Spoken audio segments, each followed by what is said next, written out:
Hi, everyone. Bill, Wendy, and Jonathan here. We're going to talk about rich dad, poor dad. Who's your daddy? Right after this.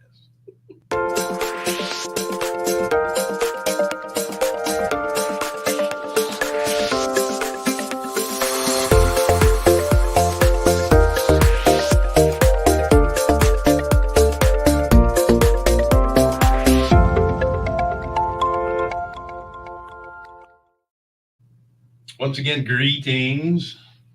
Thank you so much for joining us on the Real Estate Investor Show. Hard money for real estate investors. We are Carolina Capital Management lenders in the Southeast for real estate professionals.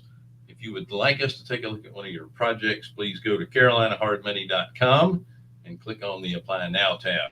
If you're a passive investor looking for passive returns, go to the Accredited Investor tab. And send us some money. That's right. Don't forget to like, share, most importantly, subscribe, and then you can hit a bell too if there's one available. Wednesdays with Wendy, of course.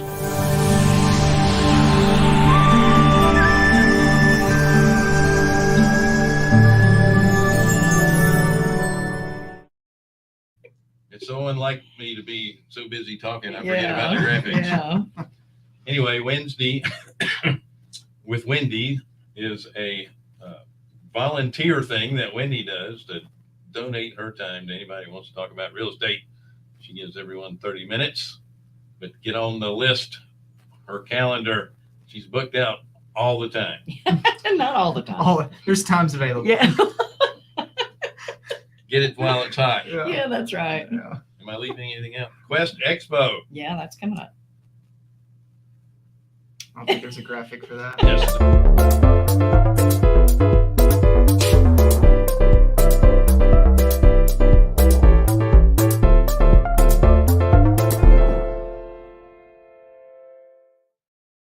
It's coming up soon. Anyway, it is a great opportunity to meet like-minded people. You can get a 30% discount by using Fairman 30, and it's September the 23rd through the 25th. I highly recommend it. Great networking opportunity. Absolutely. Mhm. Great opportunity to learn about all the different opportunities to invest your money. Yep. Right? Absolutely. There's a lot Good of them. stuff. So do we have a question of the week, by the way? Yeah. So the question of the week, and we'll follow it up later in the show as well. But in your opinion, what is the difference between being rich and being wealthy? Mm. And kind of a caveat off of that is, what are some strategies that you employ to build wealth? Mm-hmm.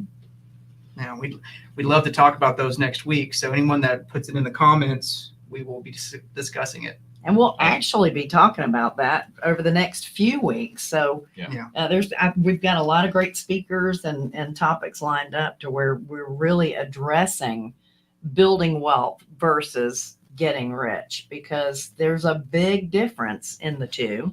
And Rich Dad, Poor Dad is what came to mind when we were coming up with this. And Yep, absolutely. Great book if you haven't read it, and you've been living under a rock if you haven't. But it's a great book, Rich Dad, Poor Dad by, I think that's Kiyosaki. Yep. Mhm. Yep.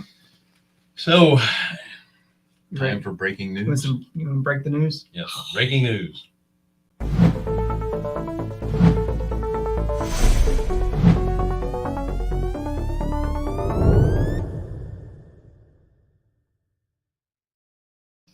When was the last time your home was raided? Last time I used bug spray. Yeah, that's good. So, the producer price index came out today for the month of July. That's basically what manufacturers pay for their goods before they're manufactured and then passed on to the consumer. It was slightly below what expectations were, but when you strip out food and energy, food is way up there. Yeah. Energy dropped, and we all know that. Gas prices, oil came down. Not much. We're still above where we should be. Yeah, But no, I get that. Yeah. But the point to this is that it's still in the 9%, almost, it was 9.8%. They were expecting 10 something. Mhm. So it's still high. They're still manufacturers still have to push their cost increases forward. So Yep. we're going to be in inflation territory for quite some time, and unfortunately. If you want to call it inflation. And the Fed. Don't call it recession. I mean, we're not. It is not a recession. That's right. Folks. Just Go a vote this November. Figure We're not in a your recession. imagination. That's right. So, the Fed is going to It's an continue illusion. to raise rates until I heard the chairman of the Minneapolis Fed say that they're getting down to 2% no matter what. So they will continue to raise rates until they get the inflation rate down to 2%, which means they're going to continue to raise rates for a while. Yeah. Mhm. I did want to touch on the general mortgage outlook, what's been going on. So I got this article from the Mortgage News Daily, Mhm. and this is based on refinancing. And I said last week it has picked up. Refinance index was up 3.5% from the previous week. Its largest gain since June, but it was 82% less than last June at this time. Just a little bit different. We had Brian on a couple of weeks ago. Mhm, Brian Maddox. And, if you're in the mortgage industry and you weren't paying attention to your purchase money business, you're in a world of hurt right now. Excuse me. I don't know. You're up 3.5%. No, you're down 82%. It's all in how you look at it. I was at the airport at 4 a.m. this morning. That's a whole nother story. But while I was sitting there, I was reading about Loan Depot, big company. They had 11,500 employees. They've laid off almost half of them. Wow. Well, I didn't hear about the half. Yeah, and they expect 900 more Yeah, I hear they're going to be down. laid off. Yeah. Yeah, so they're stopping their wholesaling, Mhm. which I thought was interesting.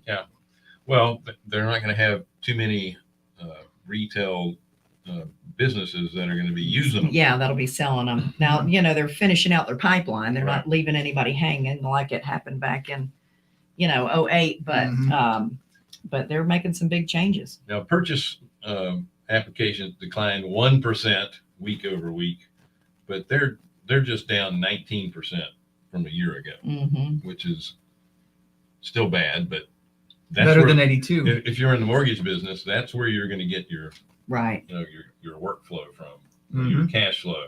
Now, I thought what was interesting was the size of the mortgages grew from, now these are refinances, 378,000 to last week it was 374.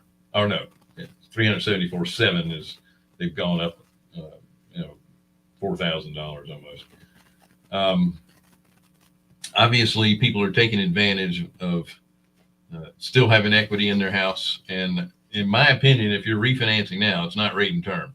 It's cash out refinances. People are hoarding a little bit of cash, Yeah. or they're spending a bunch of their money with credit cards to pay for food and shelter and gas Yeah. with their cards, and they need more cash. Well, I mean, it could be rate and term. Probably not. I mean, you probably have some 5/1 and 7/1 arms that are coming due that are, people have to. If you had a 5/1 or a could be. 7/1 arm in the last 3 or 4 years, you're a moron. Crazy, yeah. Crazy. Well, you wouldn't Crazy come person. due in the last 3 or 4 Yeah, years. that's You right. would have 5 years ago. Well, 5 to 7 years Yeah. ago. my point Come is, on, why Bill. wouldn't you have refinanced before then? Well, I mean, Unless think- you couldn't qualify. Well, remember in 2018, mortgage rates were in the 5s. Yeah, I mean, that's 4 but years that's what ago. I mean. Yeah. As soon as they got down below 3, Yeah. why wouldn't you have been refinanced? Well, I was saying Yeah. this, so you'd be refinancing from 2015 to 2018, Yeah. and Yeah, I wouldn't. your rates would be pretty comparable to where they are now, Um, or higher. yeah, Mhm. but that just means they're going to an adjustable. And yeah, you might want to go to a higher fixed rate than be stuck with a higher adjustable and not knowing where it's going to go. Mhm. I get that, but I think again, unless you couldn't qualify, you should have already done that. So you're For still sure. a moron All right. or not Did- paying attention. Do you have a graph Remote- that you wanted to show No. online, or that's Not- just for not us yet. to look at? Okay. That's That's going into our next segment. Oh, gotcha. But thanks for reminding me. Purchase mortgages prices rose to 416,300 from 413. So we still have prices that are going up. A little bit. And that's nationwide too. So Mhm. it's going to be different depending on where you are located. Sure. Sure.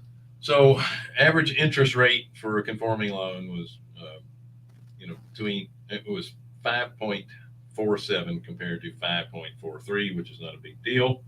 Here's what really surprised me though. Jumbo 30-year fixed. Uh-huh. The rate was 5.9%. Since when is a jumbo more expensive than 5.09.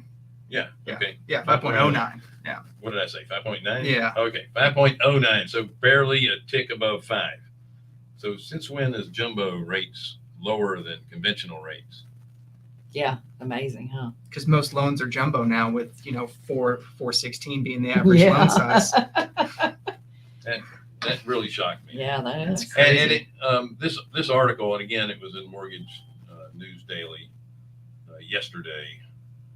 You can get the whole thing, but they were showing these rates with, some points, a little bit of points, but the points were basically the same Yeah. for all of these. I'm just shocked at the jumbos. And the key to all this is how is that really going to affect real estate investors when they're trying to fix and flip properties?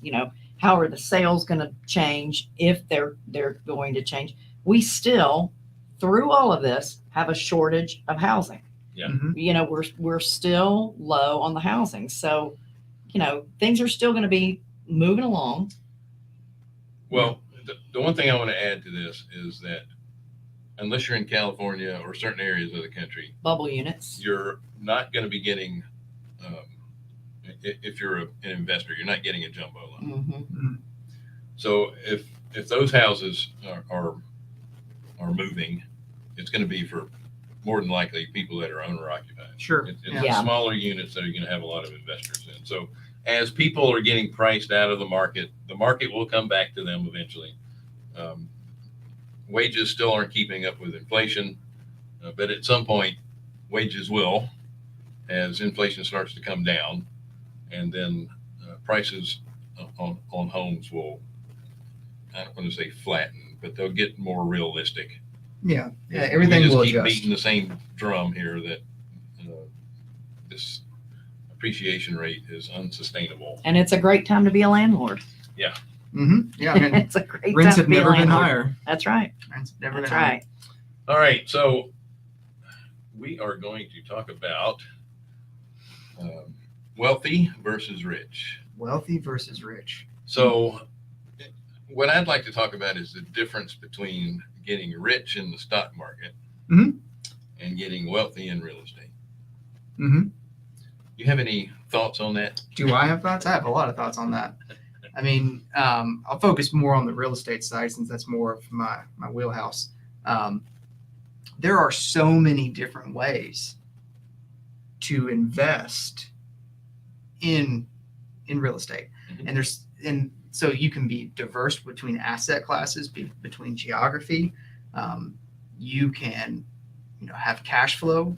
You can have appreciation. We were just talking about unsustainable appreciation, but you can also have depreciation, which is a tax advantage. You can even hypothecate if you want. So, it's just pledging an asset without conveying title. So there's all kinds of ways. And the thing to remember, I think, for real estate is where the shiny object syndrome happens in the stock market. Mhm. My cousin put, 10,000 in on this stock and it blew up and now he's a millionaire. That, that's great. But the chances of that occurring are so minimal. Like it's so tiny. But in real estate, you don't get that quick fix that everyone it's a headline. Everyone just wants the headline. I made $400,000 when I sold this house. It was fantastic. Like, that's not typical. It's not. It's a long process. Yes. And it's a long game that you have to play. Mm-hmm. And you have to diversify yourself. But that long process is the wealth. That is where the wealth is generated in that process. Mhm. You can become a millionaire in the stock market overnight from some anomaly happening that you had no control over. It could have gone 1,000 different ways, but it went this way for you. Congratulations. Now, what do you do with it? I suggest take that money invested in real estate. But Yeah. Yeah.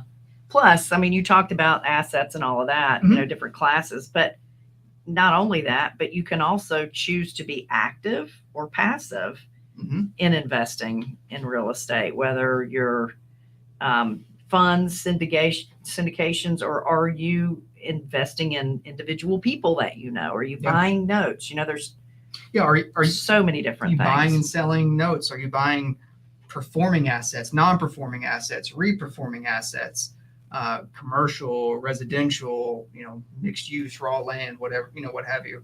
I mean, there's so many different avenues. Lots of options. You can do seller financing. You can create a note and then sell that note, or sell a portion of that note, sell the first half of it and retain the second half. Like there's so many options. And again, I'm only speaking from the real estate side that I know, but I don't think you have that many. Well, you have options in stock market, but I don't think you have. It's not the control tied with an asset. Right. That's what we like. If you're confused about all the different ways and how to do this, how many people that are invested in the stock market know all the different ways to invest in the stock market? That's right. Probably none of them. Most of them just have money managers that they can say, okay, that sounds good to me. I read an article yesterday from JP Morgan Chase Advisors, and in the article it was stating that the average investor after inflation ends up with about a 2.9 to 3.1% return. Wow. Over the 20 years, because they always buy at the wrong time, they sell at the wrong time, they pay too high of fees, all that stuff, taxes, all that is involved, because they don't know. They trust other people to manage it for them, and if they try to do it themselves, they make even less money. Yeah, they run scared. So Sharif, if you'll put up that graph that shows the home prices versus the stock market since 1900.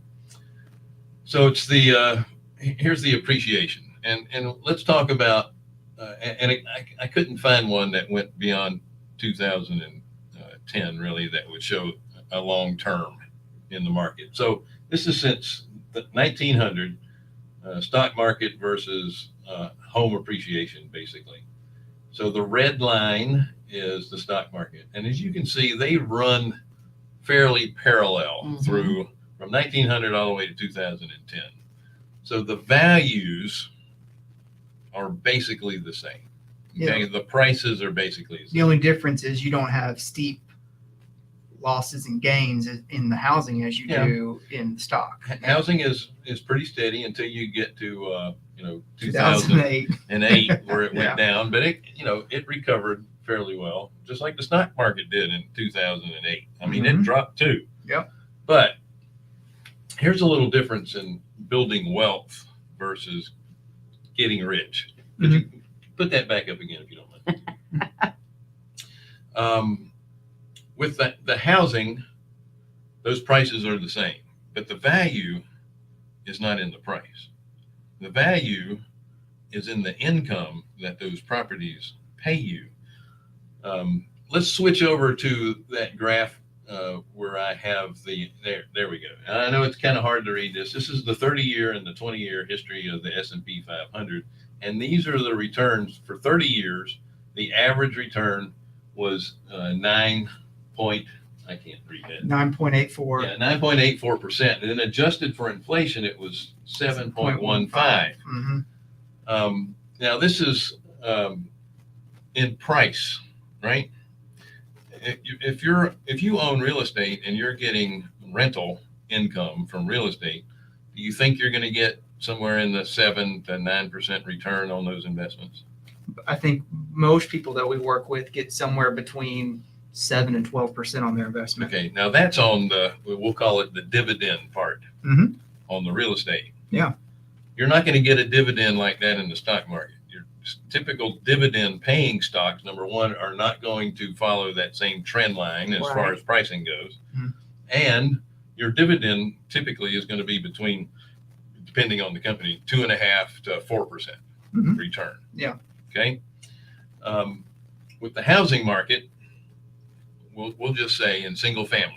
I'm not going to talk about anything else right now because the graph is based on single family housing. Mhm. You're getting a 7 to 9% increase over time every single year, Mhm. with a few exceptions, but over time. Yeah. You're getting that same appreciation as the stock market, but you don't get paid in the stock market till you sell. Right. Well, with real estate, you're getting 7 to 9% returns, Mhm. and then you get a big Depreciation. profit when you sell if you decide to sell. Mhm. Plus, you also get the tax advantages Mhm. Yep. with depreciation. Now, a lot of people are going to say, "Well, yeah, that's fine and dandy, but I don't want to be a landlord. That's a lot of trouble to That's go what property through." management companies are for. That's right. You don't have to do it yourself. You can invest in funds that do the same thing, That's that are right. backed by the same assets, Yeah. where you can get the same tax advantages that you can by owning real estate, because you essentially do own the real estate. Mhm. Because of being an equity partner in a fund, you are one of the owners, Right. and you get those same tax benefits. And you say all of those things that are included into the real estate and building wealth, and we, sometimes get overlooked, but the amortizing loan, like you get to buy a property, or or refinance or whatever you do with it, and pay that loan in today's dollars for the next 30 years. Mhm. The value of that is immense. Let's touch on Yeah. leverage. Mhm. So you can do the same thing in the stock market. You can leverage, you can get loans to buy more stock than you have money to buy the stock with. Yeah. But what happens if the price of that stock goes down? Oops. What does your leverage have? What happens? You have probably to get sell. called. Yeah, you either have to sell or you have to put up more money, Mhm. because that leverage is based, just like on a house, a percentage of the value. Mhm. So if the value drops, you have to bring your percentage back up again by either adding cash or selling the asset. Yeah. In the housing market, it doesn't matter if the price of the house drops. They're not calling your loan or making you put up any more money. No. The only time you would have to put up more money is if you had to sell for some reason and you owed more than what the mortgage was for. Mhm. Or you couldn't sell it for what the mortgage is worth. Yeah. And again, and I'm going to continue to quote this until the day I die, because it's a great quote from David Phelps. The house doesn't care what it's worth. That's right. Mhm. It's still producing an income. Yeah. And even in down times, recession periods, people still need a place to live. They still need to eat. Yeah. Mhm. And in real estate, you're providing them with a place to live. Now, there is location is very important. Mhm. Sure. If you're in certain states, the government may come in and say, "I'm sorry, these people can't afford it, and we're not going to let you evict them." Yeah. Yeah. That's why we don't like to do business in those states. So you have to be, due diligent about where you buy your real Right. estate. Right. Mhm. Very So important. that does happen. But not in most places. That's not happening in most places. Yeah, and most people want to pay their rent. You are going to get people that play the system, but in most cases, you're going to get people that want to pay. Another thing that I think we should touch on too is, when we talk about building wealth, we were talking about all the advantages you get when you're in real estate versus being in the stock market. Well, when you're getting into real estate, be careful about what dollars you're taking money from. Are you investing with a IRA, 401k, or are you investing with cash? Knowing that if you're owning property, you don't really want to use your IRA to own the property, because then there's so many other advantages, tax advantages, that you're not going to get using your IRA. Yeah. The depreciation. Yeah. Versus using cash for that. So or someone else's money. yeah, so Leverage. So make sure you are investing from the right pool, buying the right things from the right pool. Does that make sense? Yeah. Absolutely. There are rules you have to follow with self-directed retirement accounts, and we've always found that if you're investing your retirement account, Be a lender in a business that is not tax advantaged, then that's where you put your IRA money. Mm-hmm. Yeah. If you're investing in something that is tax advantage, you're not getting that advantage because you're already using money that's tax deferred or tax exempt. And it's not a bad investment. No, it's just not as wise. You're not utilizing all the benefits. Yeah, all the benefits that Yeah. are entitled. Yeah. I had one other thing I wanted to talk about on this subject, but I'm old and I forgot. While you're thinking about it, let me share the question of the week Yes. again. So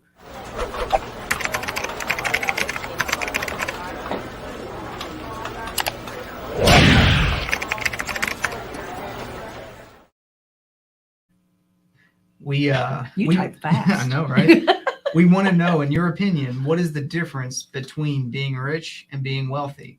And then what do you do to achieve being wealthy? We assume that's what you want. Yeah. So how can people answer this question? You can do it right online watching this. Yeah, you can leave in the comments and we'll pull it from the comments. Whether we're live or recorded, it doesn't matter. We're still going to see it. Yeah, we're going right? to pull it I'm in. glad you didn't say dead. Yeah, we're going to talk about it next week because we're interested to see what other people are doing. Yeah.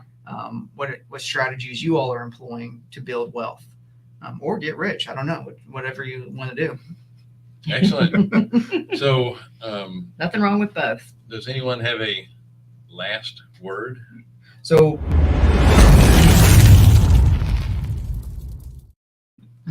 Here's your again. last word. I don't know. I like hypothecate. Yeah. That was a good one. Yeah. That's it. Hypothecate. Hypothecate. Do it if you can, because you do not have to convey title. And then for next week. So we're gonna close out here. It's been great. Hope it's been entertaining and hope you've learned something. Next week we're going to have Dean Rogers on with us, and we're going to be talking. Former NFL football player turned apartment aficionado.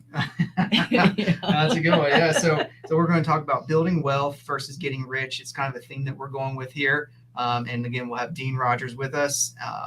So guys, it's been great. If remember, we are Carolina Hard Money, Carolina Capital Management. Go to carolinahardmoney.com and you can click on the investor tab if you would like to invest into our fund, a passive investment that gets outsized returns. You can click on the borrower tab and fill out an application if you would like to borrow money for fix and flip, new construction, short-term and long-term, right? Yeah, multifamily, and we do long-term rental loans as well. Anything else to add, guys? See you next week.